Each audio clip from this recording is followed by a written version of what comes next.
오늘 파더스데이를 맞아서 우리에게 주시는 하나님의 말씀은 신약성경 에베소서 6장 1절부터 4절까지의 말씀입니다. 제가 가진 성경 신약성경 316페이지에 기록되어 있는 말씀입니다. 1절부터 4절까지 말씀이 길지 않으니까 오늘 우리 한 사람 한 사람에게 주시는 말씀, 나에게 주시는 말씀이라고 생각하고 처음부터 끝까지 한 목소리로 합독하도록 하겠습니다. 시작.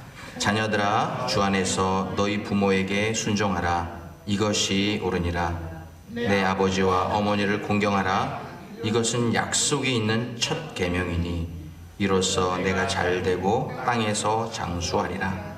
또 아비들아, 너희 자녀를 노엽게 하지 말고 오직 주의 교훈과 훈계로 양육하라. 아멘.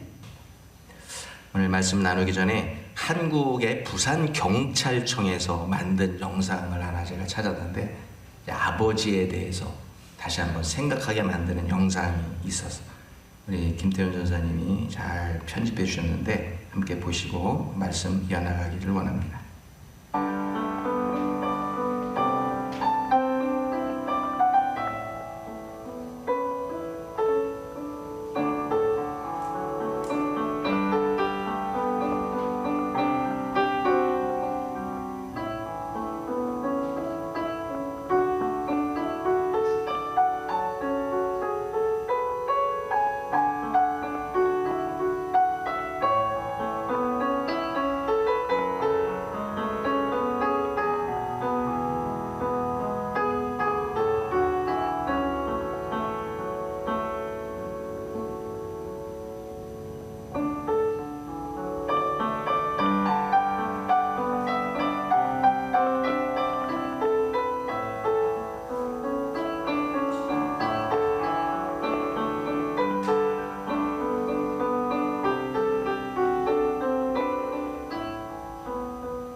저는 최승우 아버지 최석환입니다. 나는 실질적으로 아버지로서는 점수를 이긴다 하면 가락이지.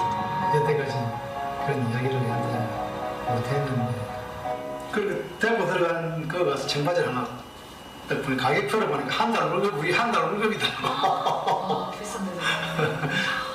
이 공이 하나 더 붙었나 싶어서 이러보니까 맞아요. 가격이 맞는데 그때는 좀 잘해준 게 별로 없는 거고 지금 생각해보면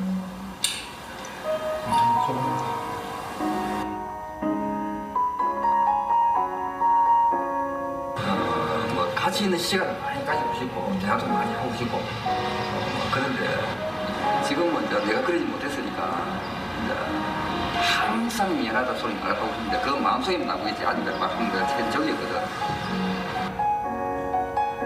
근데 대우가 참 귀한, 우리 집에 귀한 아들이거든. 말량이 정도는 아닌데 내가 걔를 참 엄하게 키웠습니다. 굉장히 엄하게. 하나 아들이기 때문에 내가 엄하게 키웠다고. 다른 부모도 마찬가지겠지만 다 좀 더 못해준 거, 잘해주지 못한 거. 엄마나 아빠나 그 능력이 안 돼가지고 열심히 사회에 나와서 일을 하다 보니까 저들을 뒷반지를 잘 못해줬어요. 어렸을 때부터. 그게 제일 이제 좀 마음에 이제 걸리고 그래.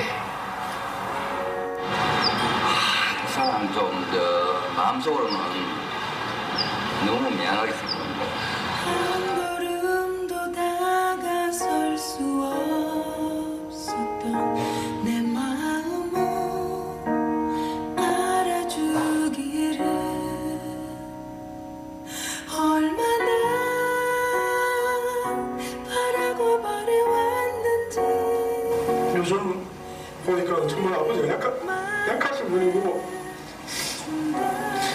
정말 외로우신 분인데 그거를 최근에 좀 알게 된 것 같아서 쓸쓸했던 뒷모습에 내 가슴이 다시 아파온다.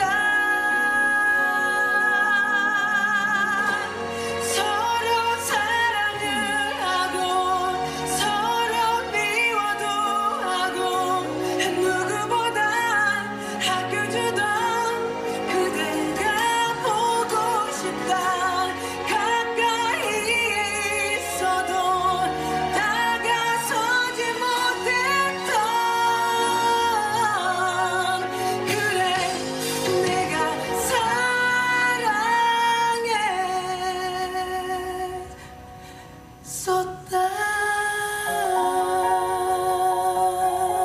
아들도 사랑합니다. 사랑합니다. 사랑합니다.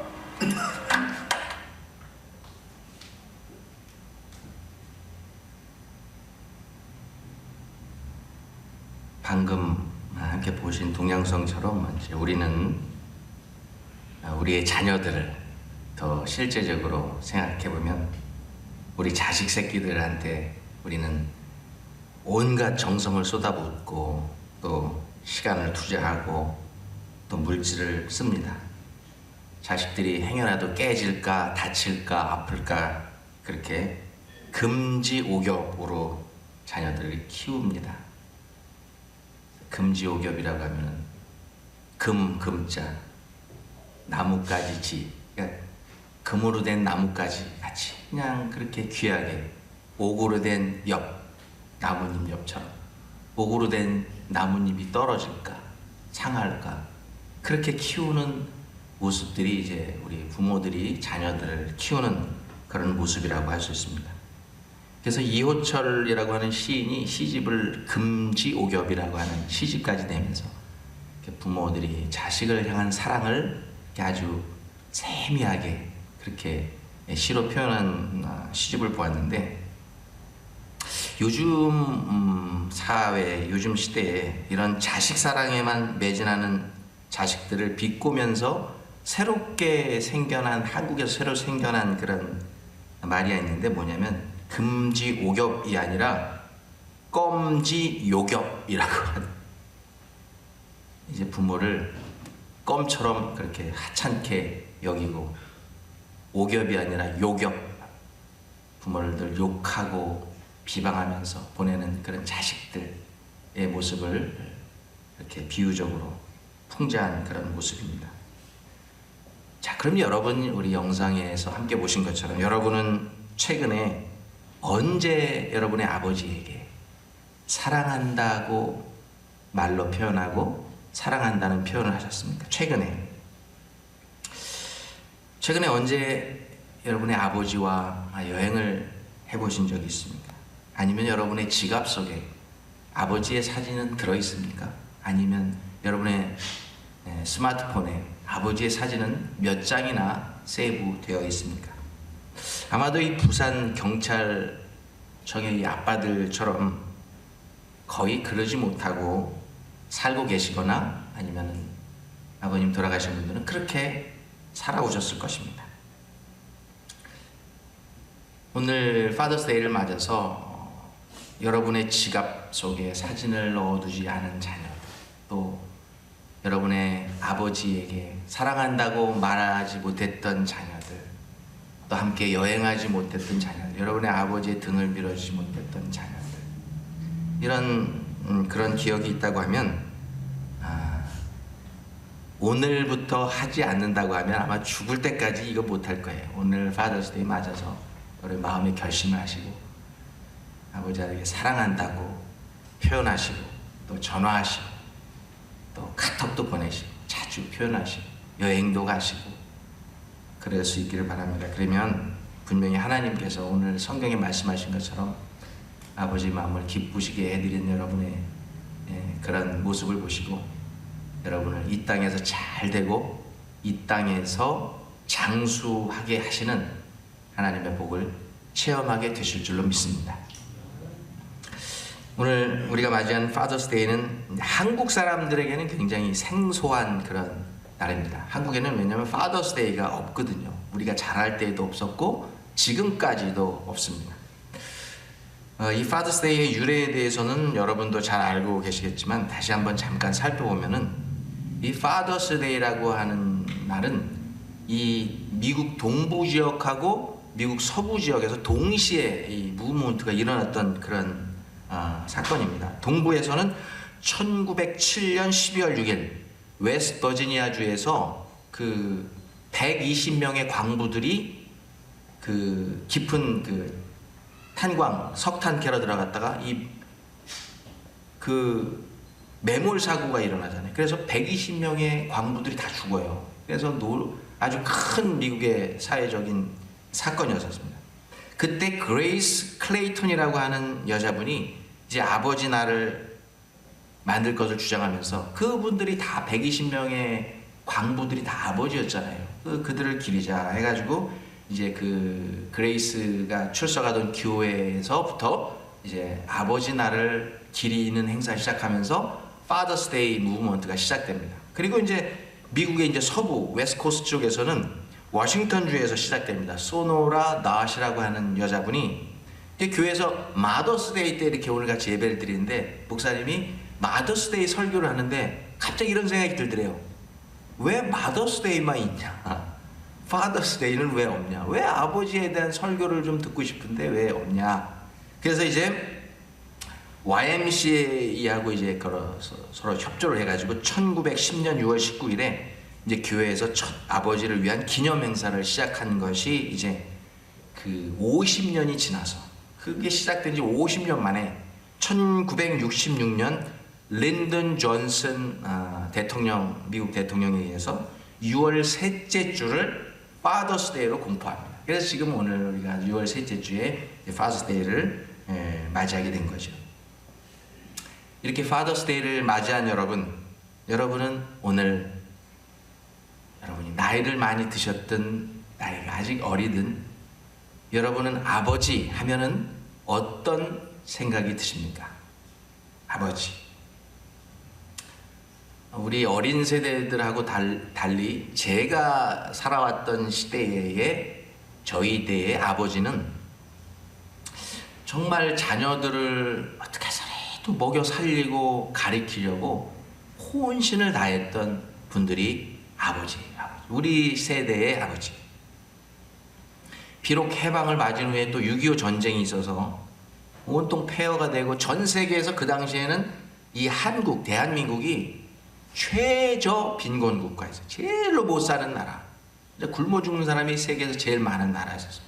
그럼에도 불구하고 무슨 방법을 써서라도 무슨 일을 해서라도 우리 자식 새끼들 살려내야 된다, 가르쳐야 된다, 그렇게 해서 최선을 다하셨던 분들이 바로 우리 세대의 우리의 아버지들이셨습니다. 여러분도 혹시 그 몇 해 전에 한국에서 상영했던 국제시장이라고 하는 영화를 보셨습니까? 이 국제시장이, 부산에 있는 국제시장이 전쟁 후에 모든 사람들이 여기 다 몰려들어서 각종 뭐 없는 거 없이 다 팔았던 이 한국의 6.25 전쟁 이후에 생존 경쟁의 최극도에 있었던 이 국제시장을 현재 있었던 그 트루 스토리를 배경으로 만들어서 가장 평범한 아버지의 가장 위대했던 이야기. 이 영화를 보고 한국의 사람들이 많이 울었죠. 정말 많이 감동을 받았습니다. 이 영화를 봐도, 그리고 우리의 아버지들을 생각하면 이런 어려운 시대적인 배경에서 참 우리의 아버지들은 부족한 것이 많으셨죠. 부족한 것이 많고 연약한 것들이 많으셨습니다. 우리 자녀된 우리들에게 실망을 줄 때도 많았습니다. 공정하지 못할 때도 많았고 늘 옳은 것만을 선택해서 사시는 모습이 아닐 때도 있었어요. 그러나 우리 아버지들은 오직 우리 자식된 우리들을 먹여 살리기 위해서, 가르치시기 위해서 밤낮 없이 일하셨던 분들이 우리 시대의 아버지들이셨습니다. 지금 이 자리에 앉아있는 여기 한 분 한 분, 여기 한 분 한 분, 그 아버지의 수고와 노고가 없었다고 하면 이 자리에 우리는 앉아있을 수 없다고 말할 수 있습니다. 저희도 가난했던 어린 시절 아버님이 사업도 실패하고 또 가난한 먹고 살 거 없이 그냥 시골에서 힘든 생활할 때 아버님이 그래도 먹여 살리고 가르치시라고 그 매일 100도가 넘는 사우디아라비아의 현대건설 노동자로 가셔서 10년 넘게 일을 하셨어요. 그 이유가 뭐예요? 자녀들 먹여 살리고 가정을 세우시기 위해서 그랬습니다. 올해는 그런 아버지를 2년 전에 여의고 이제 먹고 살 거 없이 그냥 시골에서 힘든 생활할 때 아버님이 그래도 먹여 살리고 가르치시라고 그 매일 100도가 넘는 사우디아라비아의 현대건설 노동자로 가셔서 10년 넘게 일을 하셨어요. 그 이유가 뭐예요? 자녀들 받고 또 하나님 앞에서 죄인이 된 것 같아서 이 강단에 서기조차 부끄러운 그런 마음입니다. 저도 이제 아버지 하면 든든한 기둥 같았던 분 이렇게 생각하고 있었는데 그 아버님이 이제 돌아가시니까 이게 눈에는 보이지 않지만 허전한 마음, 뭔가 허전한 마음이 늘 마음속에 있습니다. 여러분도 마찬가지일 거예요. 아버님이 아버님 여이신 분들은 저와 마찬가지 생각을 가지고 계실 것이고 지금 살아계신 아버님이 계시다고 하면 정말 우리 아빠는 우리 아버지는 우리 가정의 기둥이야 이렇게 생각하면서 아버지를 보고 있을 것입니다.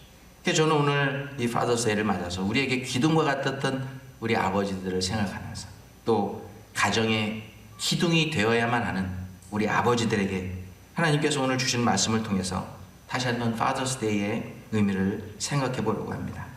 오늘 우리가 함께 읽은 본문은 하나님께서 우리 가족 멤버들 하나하나를 지칭하고 부르시면서 그 한 패밀리 멤버들에게 하나하나 세세하게 명령을 주시는 말씀이에요. 에베소서 6장. 자녀들아 너희는 이렇게 해라. 어미들아 너희는 이렇게 해라. 아비들아 너희는 이렇게 해라. 하고 이렇게 말씀을 주시는데 그 중에 오늘 4절 말씀은 특별히 아버지들에게 주시는 명령의 말씀이에요. 이렇게 기록하고 있어요. 또 아비들아 너희 자녀를 노엽게 하지 말고 오직 주의 교훈과 훈계로 양육하라. 이 말씀을 아버지들에게 주셨어요. 그런데 이 말씀을 받기 전에 부모된 우리들이 특별히 아버지 된 우리들이 꼭 명심할 것이 있습니다. 그것은 바로 우리가 우리 자식들한테 아유 우리 이쁜 우리 딸 우리 이쁜 새끼 내 새끼 뭐 이러잖아요. loving my son, my God, my daughter 막 이래 my라고 하는 단어를 씁니다. 내 새끼. 그런데 이제 원래 성경적으로는 이게 잘못된 표현이에요. 왜냐하면 하나님께서 부모된 우리들에게 너네들 그거 알아? 너네에게 내가 준 자녀는 잠깐 너희들에게 맡겨준 내 기업이고 내 비즈니스고 내 재산이야 라고 말씀하고 있기 때문에 시편에 보면 이렇게 기록하고 있어요. 보라 자식들은 여호와의 기업이요 태의 열매는 자식을 말하죠. 그의 상급이로다. 여기서 우리 거라는 건 하나도 없어요. 자식들은 여호와의 기업이고 여호와 하나님의 상급이에요. 우리 것이 아니라는 거예요. 이것을 꼭 기억하고 말씀을 받아야 오늘 주신 말씀을 우리가 이해할 수 있는 거예요. 오늘 하나님께서 우리 아버지들에게 꼭 명심해야 될 3개의 계명을 주고 있어요. 첫 번째는 뭐냐면 하나님의 소유인 자녀들을 자꾸 노엽게 하지 말라는 거예요. 노엽게 하지 말라. 이게 무슨 뜻입니까? 여러분 오해하지 마세요. 우리 자녀들을 부모가 돼가지고 자녀들을 비율을 잘 맞춰서 매일 화나지 말게 하라 이런 뜻이 아닙니다. 이 너무 스포일된 게 없잖아 있어요. 이게 무슨 뜻이냐면 다만 계속적으로 반복해서 자녀의 성질을 건드려 가지고 분노케 해서 그 자녀들의 마음속에 깊은 상처를 만드는 일을 아버지들아 하지 마라 이렇게 명령하고 있는 거예요. 가장 중요한 예로 성경에 보면은 자녀들에게 편애하지 말 것을 우리에게 교훈해 주고 있어요. 성경에 보면은 자녀 편애의 대표적인 인물이 이삭이에요. 이삭. 믿음의 조상 중에 하나 이삭입니다. 여러분 이삭이 늦게 이제 쌍둥이 아들들을 갖습니다. 에서와 야곱을 갖습니다. 그리고 이제 에서와 야곱을 낳고서 누구를 더 사랑해요? 큰 아들이었던 에서를 편애하죠. 더 사랑하고 장자권을 가지고 내 대를 이을 사람이고 이 부족을 이끌어갈 족장이고 에서를 사냥도 잘하고 활도 잘 쏘고 싸움도 잘하고 근데 이제 둘째 아들이었던 쌍둥이 둘째 아들 야곱은 덜 사랑하죠. 엄마를 리브가를 따라서 가정일을 자주 도와주고 요리도 도와주고 뭐 숲도 끓이고 아니 팥죽을 뭐 아무것도 모르는데 끓였겠어요. 평소 엄마를 도와서 잘 끓여봤으니까 맛있게 잘 끓여갖고 형을 속인 거죠. 그래가지고 이제 평소에는 이 둘째였던 이 야곱이 아버지 사랑을 형만큼 못 받으니까 편애를 느끼면서 마음에 상처가 없었겠어요? 아버지는 형만 사랑하는 것 같아. 그러니까 그 마음속에 무슨 생각이 있었겠어요? 아버지 사랑은 형이 다 받지만 하나님 사랑은 내가 받으리라. 그리고 무슨 짓을 벌입니까? 하나님 사랑의 대표적인 게 장자권, 하나님의 하나님 축복권은 내가 받을 거야. 그래가지고 아버지를 속이고 형을 속여갖고 팥죽으로 형을 속이고 양털을 뽑아가지고 피부에 발라서 형인 것처럼 해갖고 아버지와 형을 속이고 장자 축복권을 받아갖고 이제 그것을 안 형이 칼을 들고 쫓아옵니다. 이놈의 자식 야곱, 감히 나를 속이고 아버지를 속이고 장자권을 뺏어. 그래 칼 들고 자기 동생을 죽인다고 쫓아가잖아요. 이 아버지 이삭의 편애 때문에 결국은 야곱의 파란만장했던 그 꼬인 트위스트 스크루된 인생이 시작되는 거예요. 안타깝게 그지없어요. 물론 하나님께서는 그 야곱을 합력해서 선을 이루어서 하나님의 뜻을 이루어가죠. 근데 여러분 이 사실 아십니까? 현대 의학이 증명한 건데 쌍둥이가 딱 태어나면 엄마 뱃속에서 먼저 나온 아기가 형일까요? 나중에 나온 아기가 형일까요? 먼저 나온 아기가 형일 거다. 손 들어보세요. 나중에 나온 게 형일 거다. 반반이네. 현대 의학이 증명한 거예요. 왜냐? 나중에 나온 아기가 형이래요. 왜냐? 형이 먼저 어머니의 자궁 속에 착상해서 먼저 아기로 생겨난 게 출산할 때는 나중에 나온다는 거예요. 여러분 이거 아셨어요? 근데 이제 성경 시대에는 무조건 먼저 나오면 무조건 장자잖아요. 그러니까 이제 하나님께서는 그러셨을 것 같아요. 야 이놈들아, 이 생명 잉태 신비를 너희가 알아? 먼저 착상한 게 큰아들이야. 나중에 나오는 게 큰아들이야. 그리고 이거를 바꾸시잖아요. 장자권을 누구에게 줍니까? 예? 나중에 나왔던 야곱에게 주시잖아요. 참 이런 거 보면 하나님께서 그러니까 너희들 모르면 가만히 있어. 그리고 이제 이 하나님의 뜻을 그렇게 이루시잖아요. 정말 원래 먼저 생겼던 아들 야곱에게 창자권을 주시고 축복권을 주시잖아요. 이런 거 보면 참 하나님의 섭리는 신기하기 그지없습니다. 우리가 모르는 게 너무 많아요. 그런데 여러분 또 부전자전이라고 했습니다. 아니 그러면은 아버지 이삭으로부터 편애를 받았던 야곱, 그러면 자기 자식들을 편애하면 돼야 안 돼요? 아 자기가 상처받았잖아요. 그러니까 이제 아버지한테 형만 사랑하는 편애 때문에 이런 인생이 꼬여기 시작했는데 자기가 아버지가 돼서 아들이 이제 12일이 있는데 자기 아들들 중에 요셉을 편애합니다. 아버지 이삭보다 더 편해요. 채색 옷을 지어가지고 요셉에게만 입히고 맛있는 거 생기면 요셉 먹이고 좋은 신발, 아니 다른 형들이 다 알아. 이거 모르는 게 아니라 그냥 아주 오픈해서 아주 그냥 드러내고서 편애를 합니다. 그러니까 이제 시기 질투가 생겨서 형들이 어떻게 해요? 저희 요셉 저놈의 새끼 저거 죽여버려야 되겠다. 그래가지고 도시락 싸가지고 형들 양치는 형들 왔다가 잡아가지고 죽이려고 그랬잖아요. 그랬더니 큰형 르우벤이 야 우리 손에 왜 피를 묻히냐, 그냥 저기 구덩이에 던지자. 구덩이에 던져요. 또 형제들이 회의를 합니다. 그래도 저기서 죽으면 어떻게, 지나가는 상인에게, 애굽 상인에게 팔잖아요. 또 상인에 팔아가 종으로 살다가 억울하게 또 감옥에 가 살다가, 참 요셉의 인생도 한마디로 아버지였던 야곱의 편애 때문에 그 인생이 꼬인 거예요. 그러나 하나님께서는 그 모든 것을 합력해서 선을 이루시는 하나님을 우리는 발견하게 되죠. 애굽의 총리가 되어서 이스라엘 족속들을 살려내잖아요. 7년 대기근 속에서 이스라엘 그 야곱의 75인의 그 족속을 다 살려내주고 결국은 애굽에서 나올 때요 적게는 200만 명이 되는 그 이스라엘 족속을 형성해서 애굽에서 출애굽하잖아요. 이 번성하게 만드시는데 요셉을 사용하십니다. 그러므로 아버지들은 이런 이삭과 야곱의 편애에 대한 교훈을 꼭 기억하시고, 자녀들이 있을 때 서로 비교함으로 인해서 편애함으로 자녀들을 노하게 하면 안 된다는 거예요.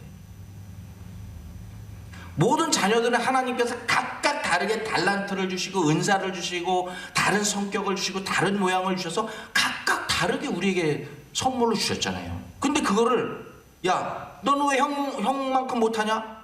야, 너는 왜 동생만큼 못하냐? 맨날 이래가지고 서로 편애하고 뭐 차별하고 해서 이 자녀들의 마음을 상하게 하고 노하게 할, 이 자녀들은 하나님께서 유니크하게 만들어서 우리에게 선물로 주신 하나님의 선물, 유니크. 이 세상에서 딱 하나밖에 없는 그 형상과 그 성질과 성격을 가진, 그 인격을 가진 존재가 바로 우리 자녀들이에요. 그런데 그런 자녀들을 비교하고 편애하고 무시해서 그 마음속에 노가 일어나게 하고 상처를 준다고 하면, 그런 아버지가 있다고 하면 그것은 그런 깊은 뜻으로 우리에게 선물로 주신 하나님을 무시하는 거예요. 하나님의 뜻을 무시하는 거예요. 하나님이 왜 이 자녀를 나에게 주셨는가? 그 깊은 뜻을 모르는 무식한 거죠. 그리고 자녀에게 자신이 이루지 못한 꿈을 너무 강요해가지고 자녀들을 화나게 하는 아비들이 있습니다.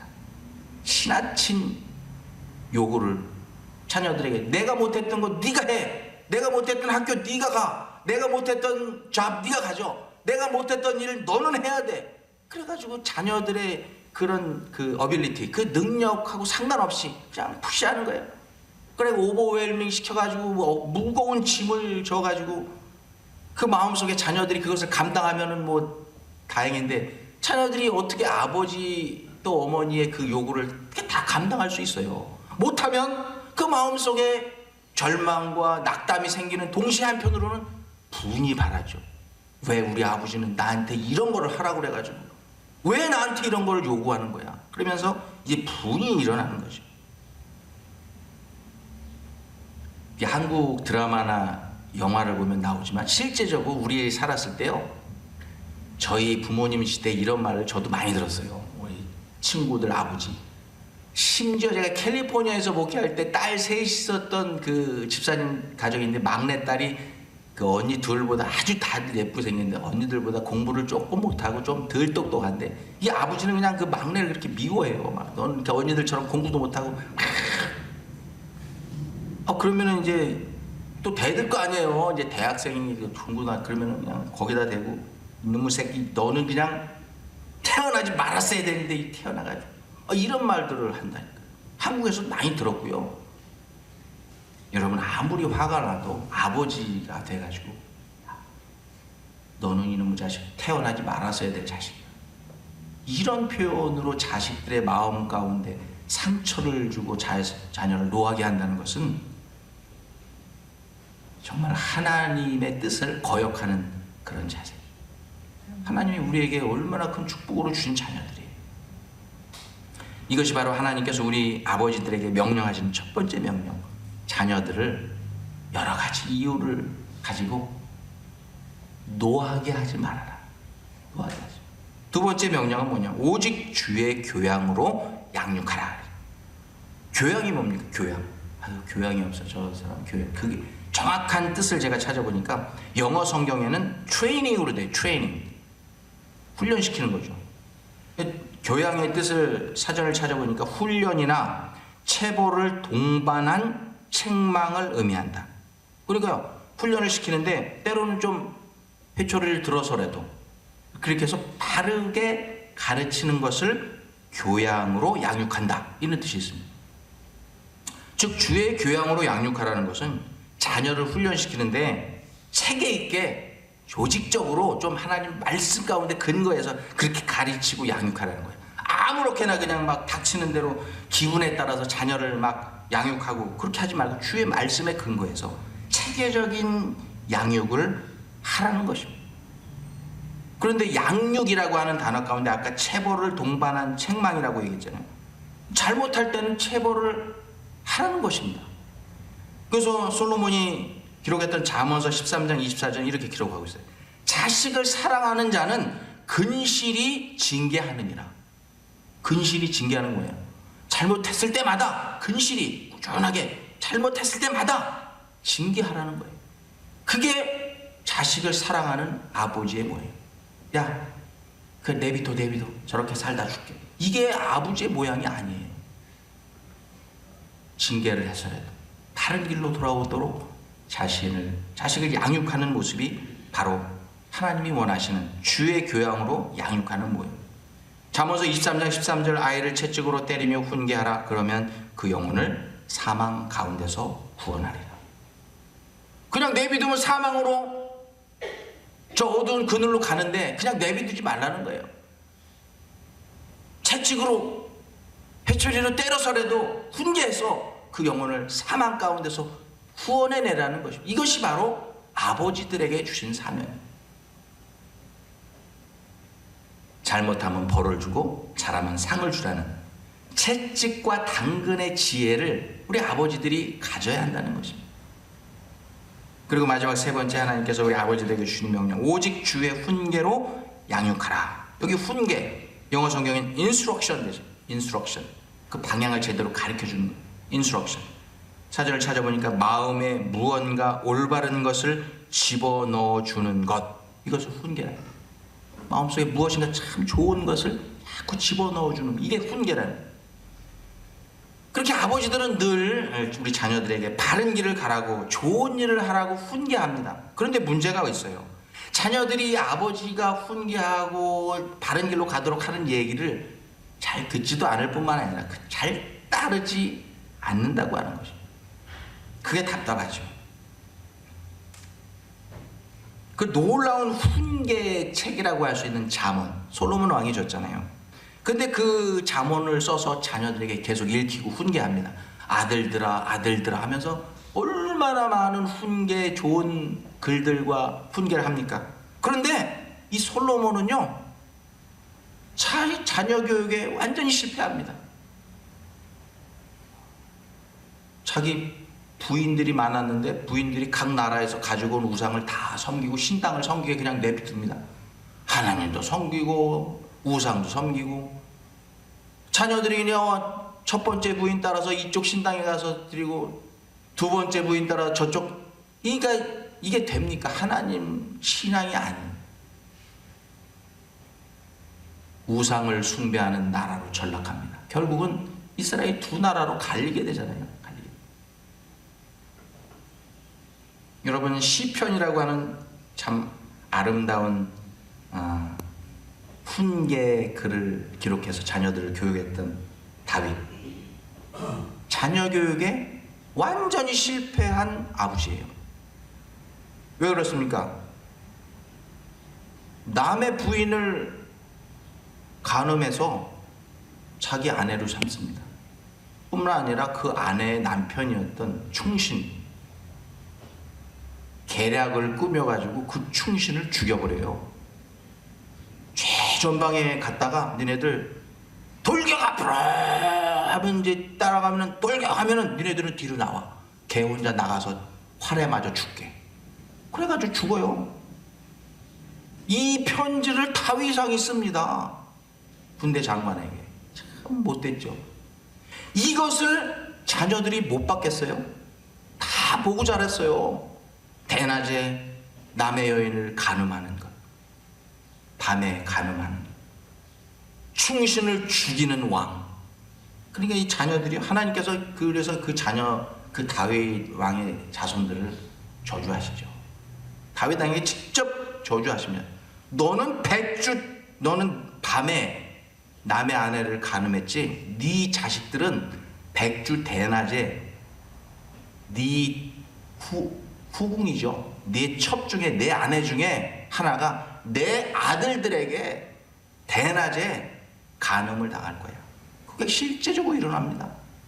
다윗 왕의 첩이 다윗 왕의 아들들에게 대낮에 남들이 다 보는 앞에서 간음을 당한, 충신을 죽였던 왕, 나중에는 누가 아버지를 죽이려고 그래요? 아들들이 아버지를 죽여, 자다가요 맨발 벗고 도망갑니다. 아들들이 다윗 왕을 죽이려고 자기가 왕을 찾아요. 완전히 자녀 교육에 실패한 아버지입니다. 성경은 이러한 솔로몬과 다윗의 자녀 교육의 실패 원인을 뭐라고 얘기해 주냐면요, 잠언을 써서 읽게 하고 말하고, 시편을 써서 읽게 하고 말해서 훈계하는 거, 이게 소용없다는 거예요. 뭐가 중요하냐? 그들이 몸으로, 행실로, 실천으로 자녀들에게 본을 보이지 못했다고 하는 것입니다. 여러분의 자녀들 가정에서요, 여러분 안 보는 것 같지만 다 봅니다.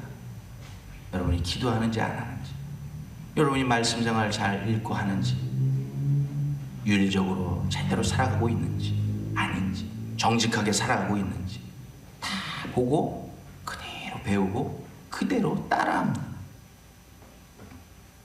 제일 중요한 효과적인 훈계 방법은 몸으로, 행실로 보여주는 아버지가 되는 것입니다.